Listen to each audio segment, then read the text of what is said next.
The U.S. economy is elbowing its way to recovery. In fact, booms have returned to some pockets of the economy. Unemployment is still painfully high, but is coming down. The stock market is at historic highs. The rest of the world is struggling back as well. There is one statistic that could return the global economy to the terrible old days of 2007-2008. It is one I learned about during my 30 years in banking, much of that time spent as co-founder, president, and then CEO of one of the nation's largest consumer lenders.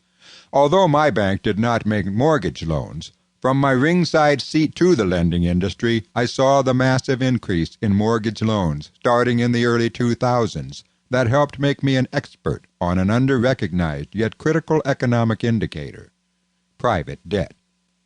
That might sound esoteric, but it's crucially important. This one element in the economy is responsible for the financial crisis of 2008 and will precipitate the next one if it goes unheeded. The idea that private debt can accumulate to the point that it is harmful comes from the very beginnings of civilization. On some occasions, when debt has increased to high levels, rulers in places like ancient Egypt, Babylon, and Israel canceled debts of the people and gave them a clean slate. Closer to home, between 2001 and 2004, U.S. household mortgage debt increased a mind-boggling 48%.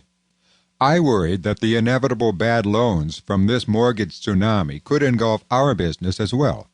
So I asked industry economists about it, only to hear that since the value of consumer homes and stock holdings had increased more than mortgage loans, there was no cause to worry.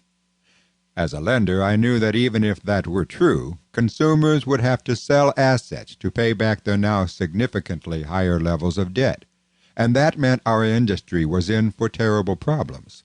It did not matter that I was not in that particular business. Just as a rising tide lifts all boats, a tsunami overwhelms everyone. We were all going down with the ship.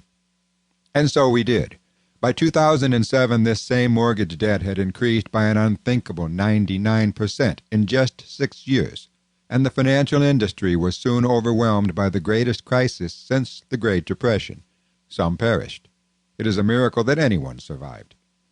There were many arguments over who and what were to blame.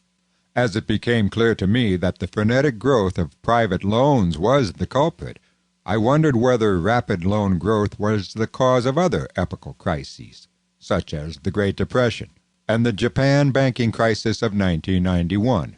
And if so, was private debt the only cause, or were there other factors? If I answered those questions, could we realistically predict and prevent future crises? To keep listening to this audiobook, I've left you a link in the description so you can do it at no cost thanks to Audible's 30-day free trial.